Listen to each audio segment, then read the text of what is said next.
Alright, we got our hacking machine running and ready to use. Before we get to explaining all of the stuff you see on the screen, we need to make sure our machine is working properly. So we will just go through a few checks.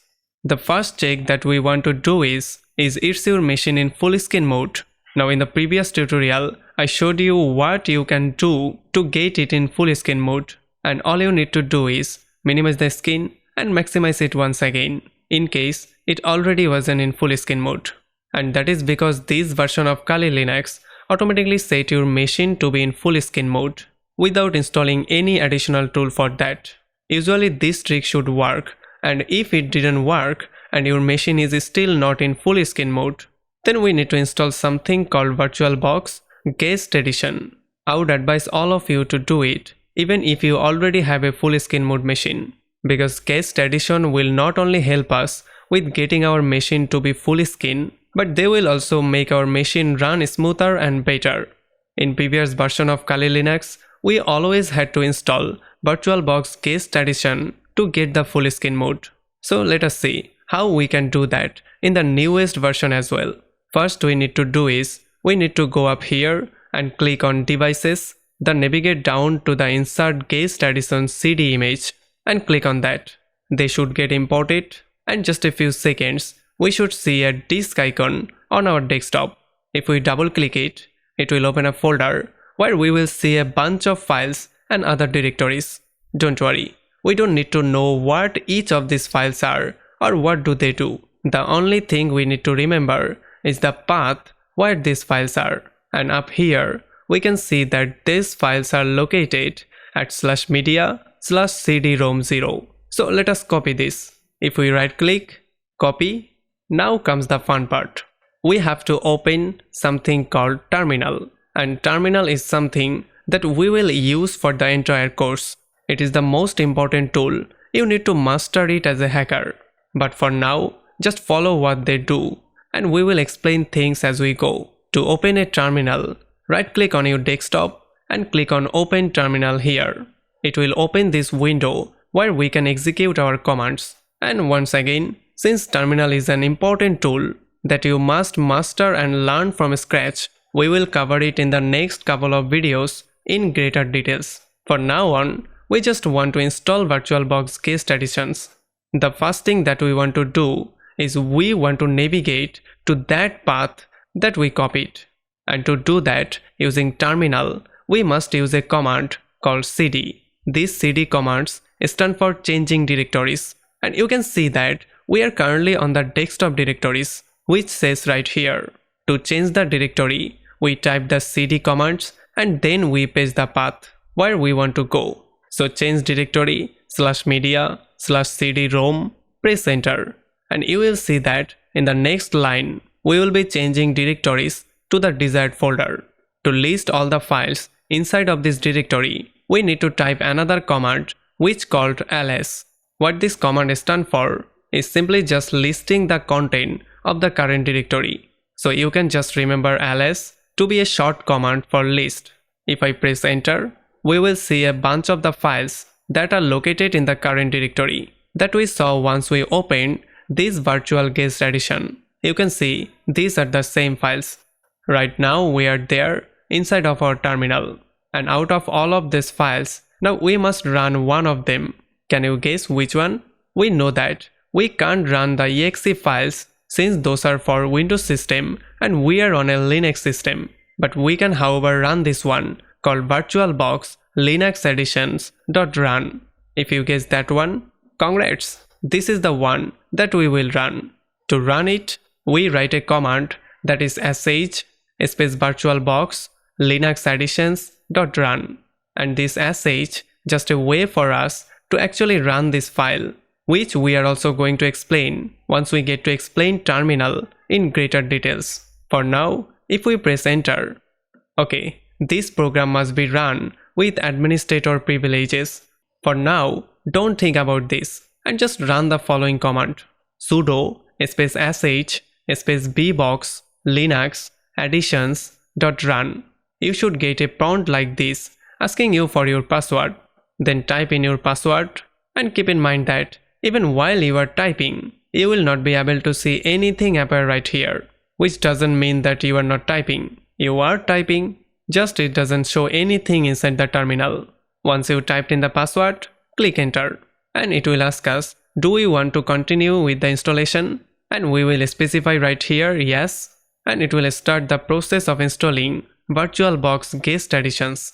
Now you will notice that this entire process will be performed automatically. We do not need to do anything anymore. This will install on its own. And don't worry, if there is a part of entire process that you did not understand, we will discuss all of these commands and tools later on. This installation right here will take a minute or two, so let's just wait for that to finish. Okay, so it has finished. And we can see right here that it tells us running kernel modules will not be replaced until the system is restarted. What this simply means is that this installation will not have any effect until we reboot or restart our machine. So there are two ways that we can do that. You can either go in right corner right here, click on this and click on restart, or you can do it in the cool way using terminal. So if I cancel here and go back to my terminal and type the command reboot, it will say command not found. And if you get this message as well, what we want to do, we want to type sudo and then once again reboot, press enter, and this will restart our machine for us with just one command that we run the terminal. Now we are ready to perform the second check, and the second check would be internet connection. So we want to see whether we can access the internet, and to check that we are going to use our terminal once again, and we will try to ping Google. So let us open up our terminal. We already know how to do that. Right click and then open terminal here, and if you receive response back from Google, that means we can access the internet. So let's check it out. Type ping google.com, and here it is. We are getting responses back. We can access the internet. To stop this, we must press Ctrl C. But even though we can access the internet, I want to point one thing out.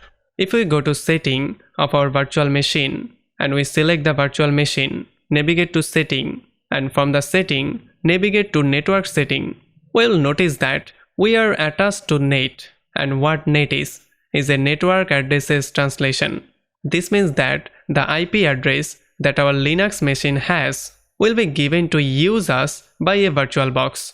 So if I go to my Kali Linux and in the terminal type sudo ifconfig, press enter, and through my password, here we will see that we got the IP address of our virtual machine, and this is the IP address given to us by VirtualBox. Since this can present us a problem later on, we want our IP address to be received from our DHCP or from our router. And before I show you how to do that, I want to point out why this could present us a problem. Well, this IP address right here does not belong to the IP range of my local area network.